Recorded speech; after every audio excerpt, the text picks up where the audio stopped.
Vamos a seguir adelante con el tema que hemos comenzado la semana pasada y eso es la membresía de la iglesia. Como han visto en los anuncios, no vamos a tener las células esta semana porque vamos a dedicar este tiempo a aprender un poquito más de lo que quiere decir la membresía de la iglesia y de lo que quiere decir la disciplina en la iglesia también. Así es que les invito a cada uno de ustedes que vengan este miércoles. Aquí vamos a estar en este lugar y vamos a seguir hablando de este tema. I'm going to be speaking in English a lot today because I know our young people are here with us, and so I want to make sure that everybody has the advantage of the message for this morning. Let's pray. Padre Santo, esta no es mi idea, esta no es la idea de Puente de Vida, esta idea fue tuya y solamente estamos siguiendo lo que tú has comenzado y lo que te importa a ti, lo que tú amas. Así es que ayúdame esta mañana a explicar a tu palabra como tú me la has explicado, que sea de beneficio a cada uno de mis hermanos en esta mañana. Que ellos puedan entender que tú eres un Cristo, el Cristo de amor, el Cristo que ha comenzado su iglesia y que murió por esta iglesia en la cruz del Calvario. Pedimos estas cosas en Cristo Jesús. Amén. Entonces el hermano Martín comenzó esta serie la semana pasada hablando de la iglesia y de la membresía. Y sabemos que cuando hay una familia, cuando hay una organización, sea cualesquiera que sea negocio, doesn't matter if it's your family, doesn't matter if it's your business, doesn't matter if whatever organization you have, there's going to be problems because not everybody's going to agree. Not everybody's going to get along. Not everybody's going to follow the rules the way you're supposed to follow them. Así es que sabemos que en las familias tenemos tiempos a donde alguien no se porta bien y especialmente nosotros que somos padres cuando nuestros hijos eran muy chiquitos, tuvimos que disciplinar para que ellos crezcan rectamente y para que ellos conozcan qué es ser una persona de confianza. Así es que la misma cosa pasa en la iglesia.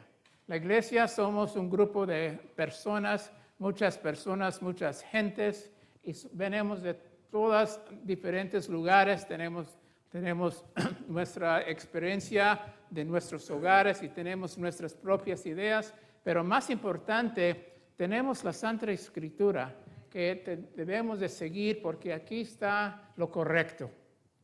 Y en la iglesia es muy importante que todos seguimos el mismo plan, que es el plan de Cristo Jesús. Así es que cuando uno habla de la disciplina, ¿qué quiere decir la disciplina? Bueno, vamos a mirar a 5 puntos. Primero vamos a ver qué es. ¿Por qué es importante? ¿Cuál es el propósito? ¿Cuál es el proceso?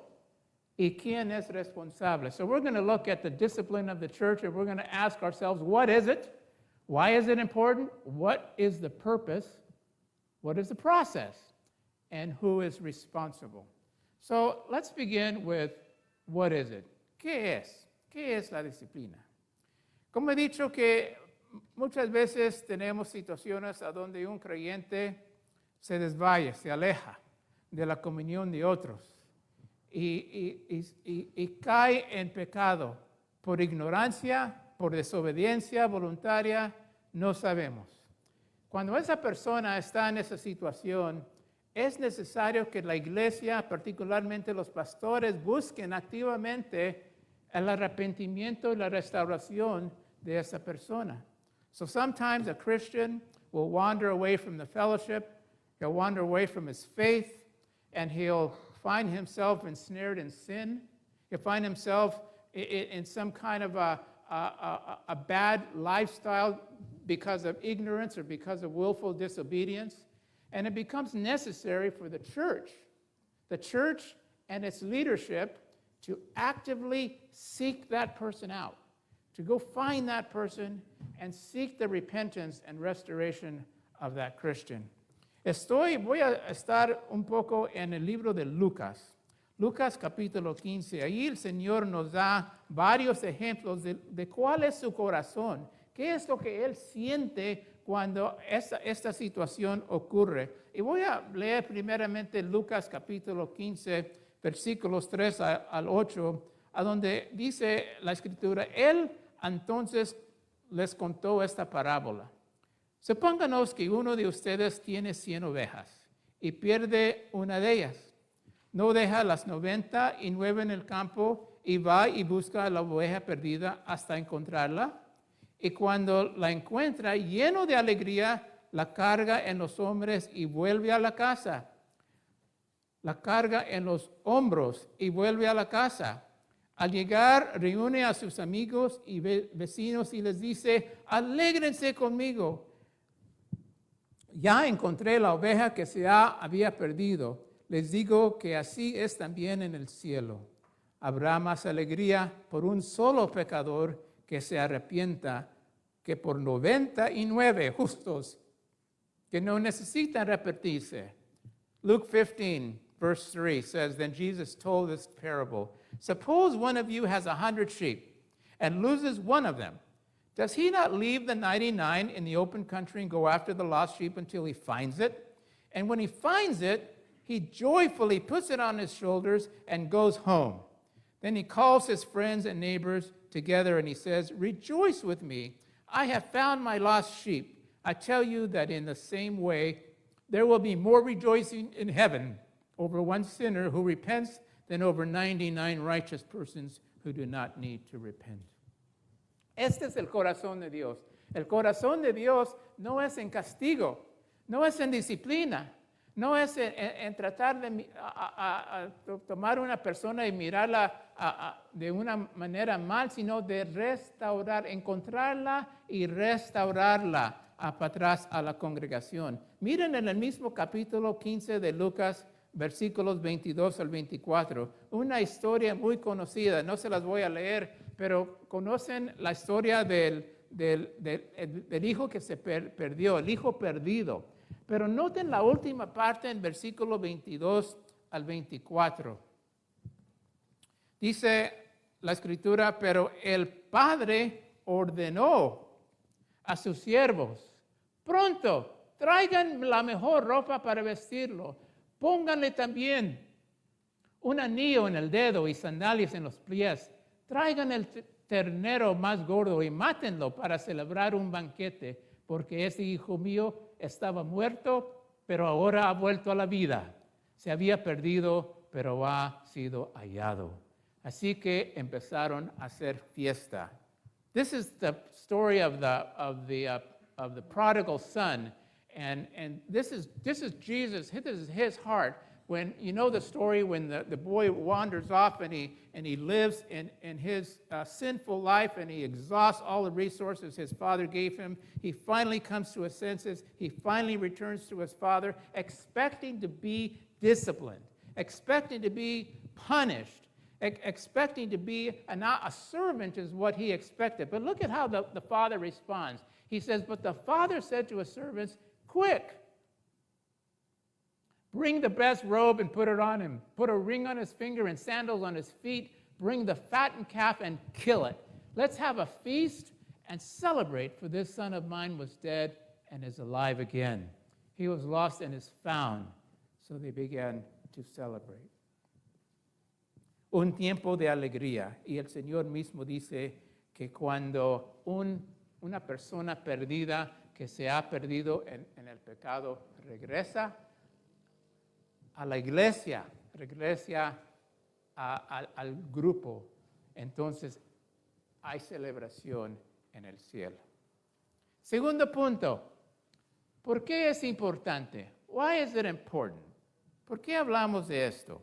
Bueno, supongan por un momento que ya saben la Escritura que el cuerpo representa, el cuerpo representa la iglesia. Jesús es la cabeza y el cuerpo es la iglesia, ¿verdad? Entonces quiere decir que el cuerpo funciona, hay muchas cosas aquí, no puedo moverme. El cuerpo funciona de tal manera que todo el cuerpo debe de estar operando correctamente, los pies, las piernas, las manos, los dedos, todo el cuerpo funciona. It's a system, okay? So we all have a body, and when all of our parts in our body are working correctly, and then there's harmony. We can function. Podemos funcionar. Pero cuando quebramos el brazo y ya no tenemos el brazo, aquí está colgado, puedo usar este, pero el otro aquí está como muerto. Eso es un símbolo de cómo está la iglesia cuando una persona se cae en el pecado. Ya no funciona el brazo. Y lo que hace el cuerpo es que si el brazo está quebrado, si el brazo está dolorido, todo el cuerpo lo siente. Hay dolor en todo el cuerpo. Así es que lo que hacemos, no lo ignoramos, no lo dejamos así, sino que lo tratamos de corregir, de alimentar, de ayudarle. Quizás necesita medicación, quizás necesita ¿cómo se dice? Un casco, quizás necesita algo. Y el resto del cuerpo trabaja más duro para ayudar lo que no tiene, ¿verdad? The church is the same way. If your arm is broken, it's just hanging there, it's not functioning very well. It's not doing you any good. The rest of your body is in pain because of that arm. And the rest of your body helps this arm to get by. So it manages without this arm. I don't know if you've had that experience where a limb of your body has not been functioning.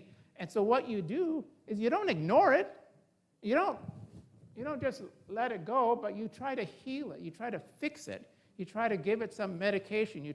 Maybe you put it in a sling. Maybe you put it in a cast until it is well. That's why this is important. Porque no queremos que nadie sea una persona que hermanos, puede pasar con cualquiera de nosotros. Podemos caer en un pecado, podemos caer en una manera de vivir que no es recta, que no es tocante a la Escritura, y la iglesia le duele. Le duele porque lo extraña a usted. Lo amamos a usted. Lo amamos a esa persona. Aunque esté viviendo en la manera que está viviendo, el Señor dice, hay que restaurar a esa persona. Entonces, por eso es importante. Hermana, se me da la pantalla para atrás, por favor. Entonces, lo siguiente queremos saber es, noten este versículo, Efesios capítulo 5. Cristo amó a la iglesia y se entregó por ella para hacerla santa. Él la purificó lavándola con agua mediante la palabra, para presentársela a sí mismo como una iglesia radiante, sin mancha, ni arruga, ni ninguna otra imperfección, sino santa y intachable. Hermanos, la iglesia es la novia de Cristo. Él quiere una novia santa. Él quiere una novia pura. Él la ha lavado con agua mediante su palabra. Y por eso necesitamos proteger la iglesia de cualquier pecado. The scripture says in Ephesians 5, this is why it's important to Christ. Christ loved the church and gave himself up for her to make her holy, cleansing her by the washing with water through the word, and to present to himself as a radiant church, without stain, without wrinkle, or any other blemish, but holy and blameless. Por eso, that's why this is important. Entonces, punto número 3, ¿cuál es el propósito? What is the purpose? What is the purpose for discipline in the church? Well, I want you to really listen to this. This is very important because this is where a lot of churches make a left turn. I guess this is left. And don't understand why church discipline is important. Some people believe that, well, the reason the church exercises church discipline is to kick out people that aren't living according to the word. And that's a mistake. That's not right. That might be the way some churches are functioning, but that's not what the Bible says. The Bible says that the reason church discipline is important is not to throw people out, and it's not to make me feel better because, I'm some self-righteous spiritual, giant. The purpose is to restore a sinning believer to holiness. El propósito no es de expulsar a la gente de la iglesia.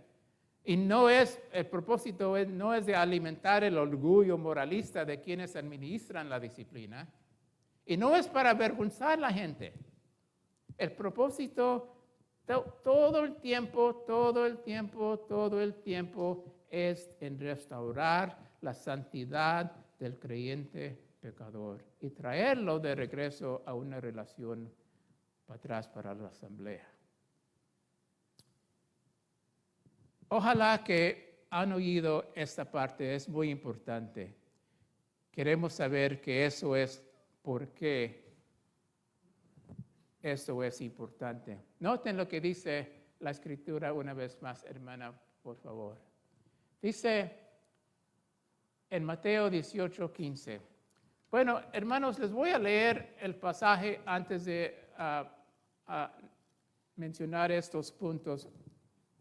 Todos conocemos Mateo 18. Cuando uno habla de disciplina, luego se va a Mateo 18 y todo el tiempo, pero no miran el resto del capítulo lo que dice. Pero aquí dice, el Señor Jesucristo está hablando y dice, si tu hermano peca contra ti, ve a solas con él y hazle ver su falta. Si te hace caso, has ganado a tu hermano. Pero si no, lleva contigo a uno o dos más para que todo asunto se resuelva mediante el testimonio de 2 o 3 testigos. Si se niega a hacerles caso a ellos, díselo a la iglesia. Y si incluso a la iglesia no le hace caso, trátalo como un fuera de incrédulo y un renegado. So the process is this. Jesus gives us a 4-step process. It's very clear, Matthew 18, we all go to it. And it says, if your brother sins against you, go and show him his fault, number 1. Just between the two of you. If he listens to you, you have won your brother over. But if he will not listen, take 1 or 2 others along so that every matter may be established by the testimony of 2 or 3 witnesses. If he refuses to listen to them, tell it to the church. And if he refuses to listen even to the church, treat him as you would a pagan or a tax collector. Pero así es que tenemos esos 2 puntos, esos 4 puntos que dice la Escritura, que si tu hermano peca contra ti, ve a solas con él. Eso es muy importante de ir a solas con él. Es muy importante que las ovejas de la iglesia, the people of the church, try to negotiate their own solution, one-on-one. And we have to be honest with each other. We have to be able to go up to a person and say, brother, I need to speak with you in love because we have an offense that's between us. Tenemos algo que estoy ofendido por parte tuya y quisiera hablar, platicar contigo y resolver esta situación. First step. Así es que tenemos que primeramente individualmente ir uno con el otro y tratar de resolver el problema. Si la persona lo niega, si la persona no quiere oírte, si no quiere seguir esta manera de pensamiento, entonces es una buena idea de traer 2 o 3 más. Por ejemplo, voy a hablar mucho más de esto el miércoles, así es que le invito a que venga, pero muchas veces la persona no puede ver claramente cómo está viviendo su vida, no puede ver cómo está afectando a otra persona, no puede ver que las cosas que está que tiene envuelto en su vida no son éticas, no son buenas, no son saludables para una persona cristiana. Y no lo puede ver tocante una persona que le dice. Así es que cuando 2 o 3 más vienen en acuerdo y dicen, miren, sí, este problema existe, hermano. Este problema existe en su vida y lo amamos, lo queremos, le queremos ayudar con ese. No lo estamos juzgando, estamos tratando de restaurar en la armonía que tenemos en la iglesia. Muchas veces esas cosas pasan.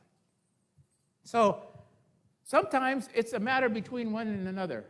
Sometimes it's a condition. Sometimes it's something that I'm involved in, that I'm living in, that requires not only your testimony to approach me, but maybe you can bring 2 or 3 others that agree with you, that have seen this in my life, and that say, you know what, Domingo, this really is a problem with you. And you need to listen to the wise counsel of your brother here and the wise counsel of people who love you, who are your brothers and sisters in Christ, because we see this in you, and maybe you don't see it in yourself. This is why I think it's very important to have an accountability partner. Somebody that you love, somebody that you trust, somebody that you have faith in, somebody that can tell you the truth. Una persona que uno puede tener la confianza, le puede ir y pueden hablar abiertamente y tener confianza. Sometimes that takes years of time for a relationship like that to develop, but it's so important. Going back to the example of the body, if I look in the mirror, I can look at myself, I can look at my feet, I can look at my legs, my hands, I can see, that I'm fine. But what I can't see is I can't see this lump that's on the back of my neck. What I can't see is this spot that I have on my back. I can't see it. So as far as I'm concerned, I don't have a problem. No tengo un problema. Si tengo algo aquí detrás del pescuezo, si tengo aquí una mancha en la piel, puede ser cáncer. Pero porque yo no lo veo, yo no pienso que tengo nada, ¿verdad? Pero mi hermano que me ve, él me puede decir, ¿sabes qué? Tú tienes algo. Vale más que vayas con el doctor. Porque tú no lo puedes ver. ¿Y qué le voy a decir? Mentiroso, yo no tengo nada, estoy bien. Mira, estoy bien. No hay problema, estoy bien. Así somos cuando estamos en el pecado. Satanás nos borra la vista y no podemos ver nuestra propia vida. Pero otras personas que son confiantes en cristianismo, personas que nos aman, nos pueden notar eso. That's why it's important to have an accountability partner. I have one of those. He's right there. This man here has walked with me for years, over 30 years. We've played music together, we've served, we've written musical plays together, we've taught, we've preached, we've traveled. I know his family, I know his kids, I talk to his kids about him. He knows my kids, he talks to my kids about me. And you know what? If I ever slip in sin, if for some reason I'm fall down drunk at night, if I'm spending our money at the track at Del Mar, if I'm going to the casino and spending our life savings at the casino and just blowing it, you know what's going to happen? My wife is going to call him. She's going to call him. She's going to say, Wells, help me. And because he loves me, he's going to be there at the moment. If I'm broken down, falling down drunk at some bar at 2 o'clock in the morning, he's going to get up and he's going to go down there and he's going to get me. Because this is our relationship. Y es importante que cada uno tenga esa persona de confianza. Esa persona que lo ama tanto que estaría dispuesto de morir por usted. Eso es lo que dice la Escritura. We need to be willing to lay down our lives for each other. And I believe this man would do it, and I would do it for him. I love this man.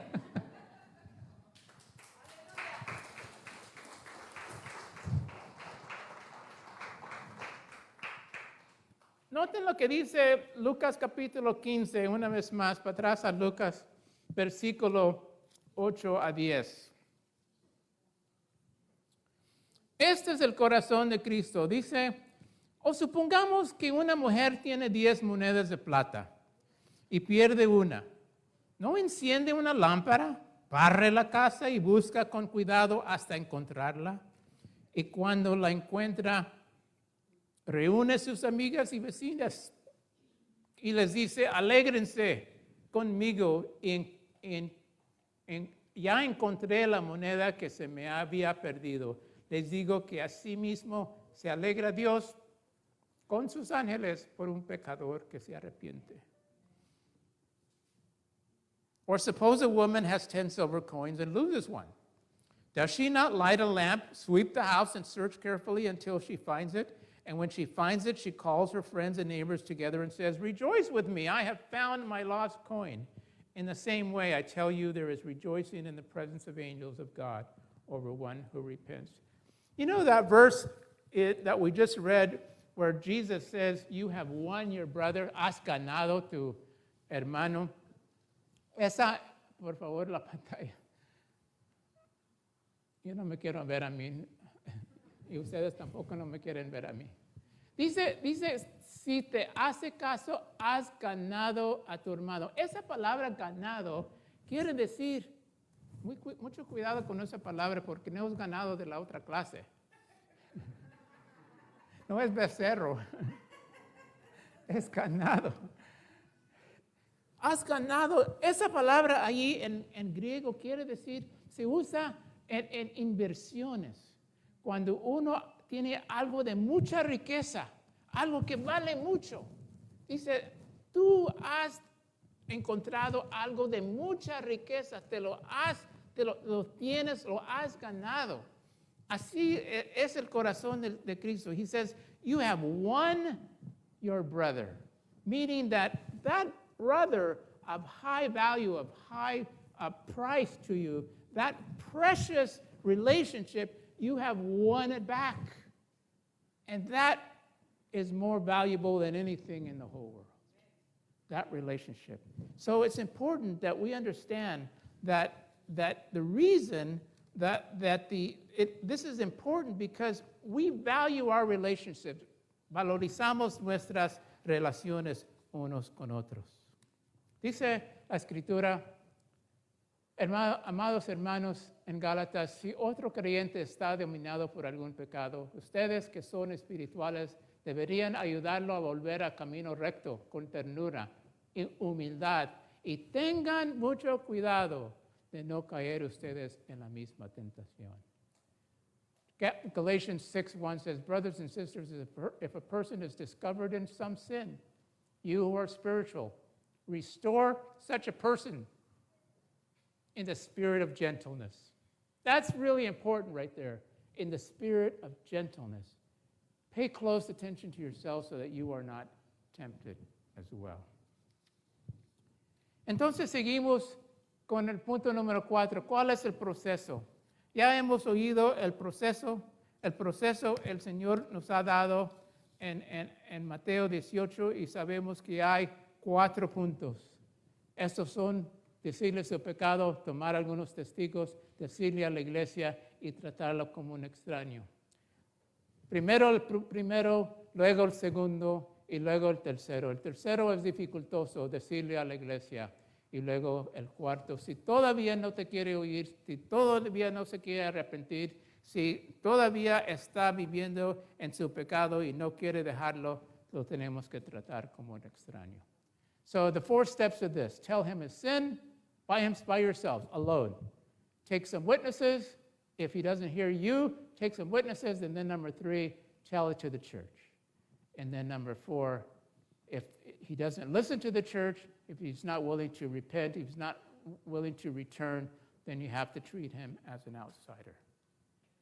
Lamenta lamentablemente a veces los pasos 3 y 4 son necesarios. La persona se niega a reconocer su pecado, rechaza la súplica de sus hermanos de abandonar el pecado, y en este caso el paso número 3 es necesario, por muy doloroso que sea, que hay que seguirlo hasta el final. Es muy importante de entender que no debemos de parar con el segundo paso, sino que debemos de seguir adelante con el tercero.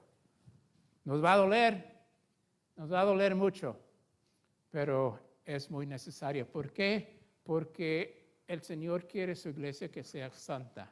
El Señor quiere su iglesia que sea pura, que sea limpia. So, we don't like to talk about steps 3 and 4 because it's painful, because it's hard, because if he's not listening to people that have already approached him, then we have to make it public. We have to bring it to the church, and if he still refuses, then we have to disassociate ourselves with that person. En el libro de Primera de Corintios tenemos una situación muy delicada. Se las voy a leer, no la puse en la pantalla, pero oigan este pasaje de Primera de Corintios capítulo 5. Dice el apóstol: se ha sabido que uno de ustedes tiene como mujer a su propia madrastra. Este caso de inmoralidad es tan grave que ni siquiera se da entre los paganos, y aún se hinchan ustedes de orgullo. Deberían llenarse de tristeza. El hombre que vive en semejante situación debe ser expulsado de entre ustedes. En cuanto a mí, aunque en el cuerpo no estoy presente entre ustedes, lo estoy en el espíritu. Y como si me estuviera presente, he dado ya mi sentencia sobre aquel que así actúa. Cuando ustedes se reúnan, yo estaré con ustedes en espíritu, y también el poder de nuestro Señor Jesús estará con ustedes.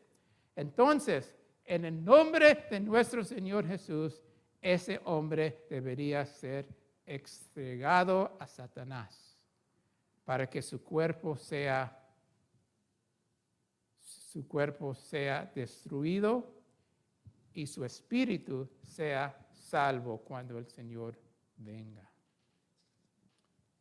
Es una situación muy grave en la iglesia. No estamos hablando de paganos, estamos hablando de cristianos en la iglesia. Y esta situación existe allí en esta iglesia de Corinto. Corinthians, 1 Corinthians chapter 5, I'm going to read it quickly because I want you to understand the gravity of how Jesus looks at his church when he's talking about discipline. It says in verse 1, it is actually reported that there is sexual immorality among you, and of a kind that does not even occur among pagans. A man has his father's wife, and you are proud? Shouldn't you rather have been filled with grief and have put out of your fellowship the man who did this? Even though I am not physically present, I am with you in spirit, and I have already passed judgment on the one who did this, just as if I were present.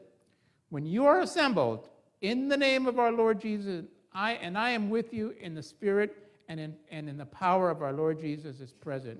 Hand this man over to Satan, so that the sinful nature may be destroyed and his spirit saved on the day of the Lord.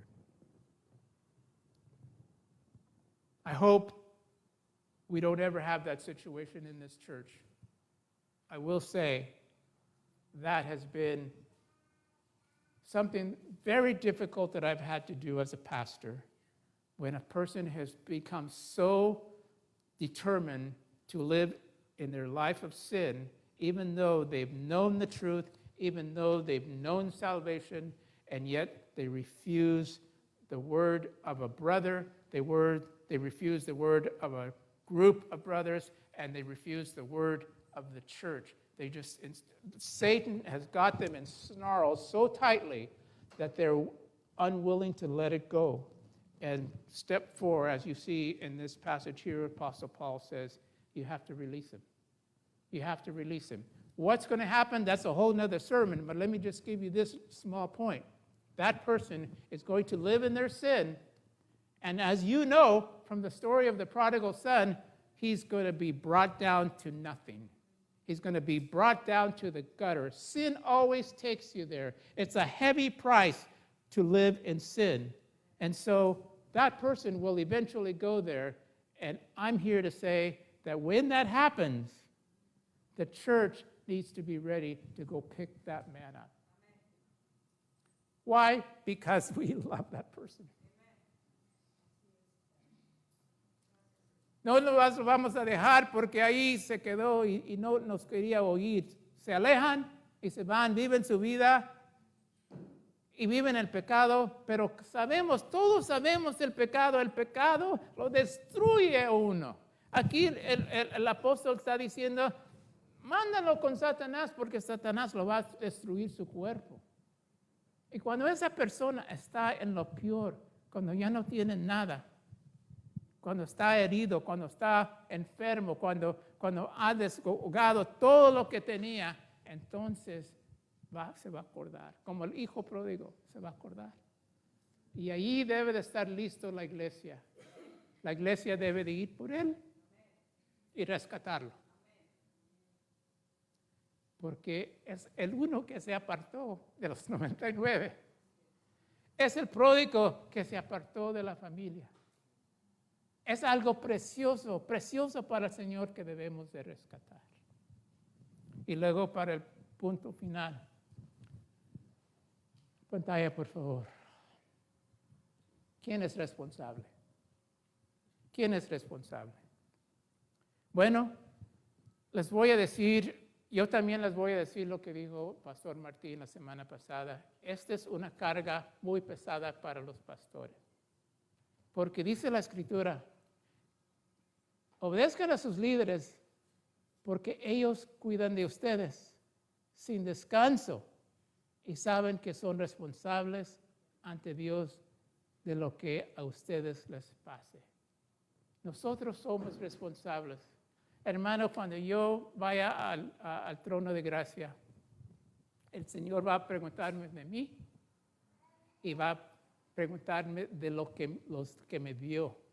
Mira, yo te di este rebaño, yo te di estas ovejas, yo los puse debajo de cuidado contigo. Por eso, hermanos, tenemos mucha responsabilidad de estar seguros de las personas que vienen a membresía a esta iglesia, que son realmente salvos, que se han bautizado, que quieren servir al Señor, porque vienen bajo de nuestra autoridad y nosotros somos responsables por ellos. En decir, yo quiero ser miembro de esta iglesia, está diciendo, sí, yo quiero ser parte de esta congregación, yo quiero servir aquí, yo quiero crecer aquí, yo quiero entender la Escritura mejor aquí, pero también yo me someto debajo de tu autoridad como mi pastor.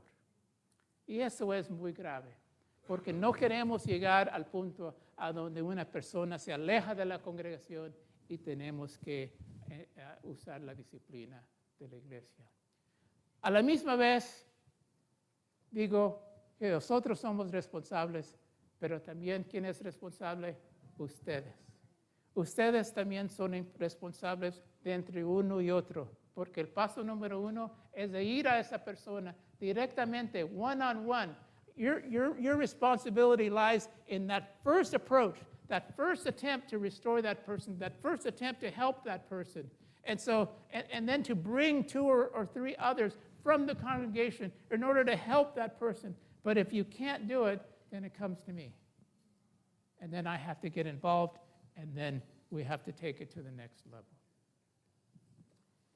¿Quién es responsable? Nosotros y todos nosotros.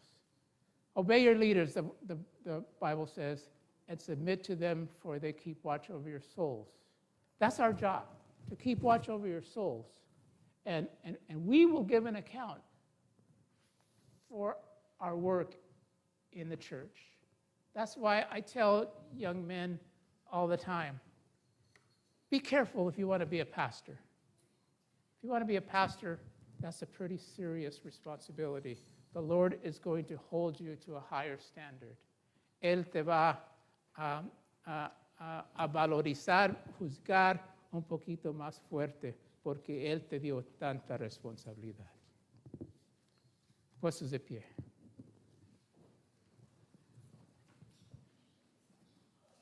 Una vez más, les invito a que vengan a oír la segunda parte de este mensaje, que va a ser el miércoles aquí en este lugar.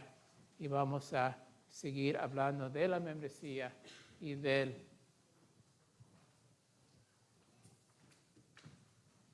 la disciplina de la iglesia. Un canto más antes de irnos. Dice el canto: tu fidelidad sigue persiguiéndome. Esta es una promesa. El Señor dice que Él nos va a perseguir. Andemos a donde andemos, vayamos a donde vayamos, el Señor está allí y nos va a perseguir.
vez más, díselo. Tú en mi vida has sido bueno. Tú en mi vida has sido tan fiel. Hoy mi ser con cada aliento yo cantaré de la bondad de Dios. Yo cantaré de la bondad de Dios. Yo cantaré de la bondad de Dios.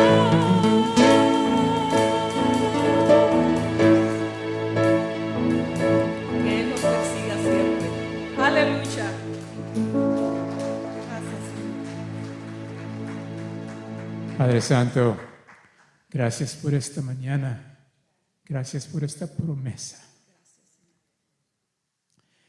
Mi oración en esta mañana es que esta gente, estos hermanos, estas hermanas, me amen tanto, tanto en la fe de Cristo Jesús, que estuvieran dispuestos a disciplinarme si algo me pasa.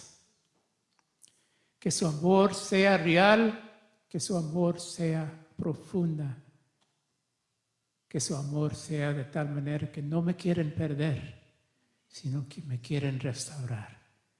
Que cada uno de nosotros tengamos ese corazón, porque es el corazón tuyo, de encontrar esa oveja perdida y restaurarla a la grey.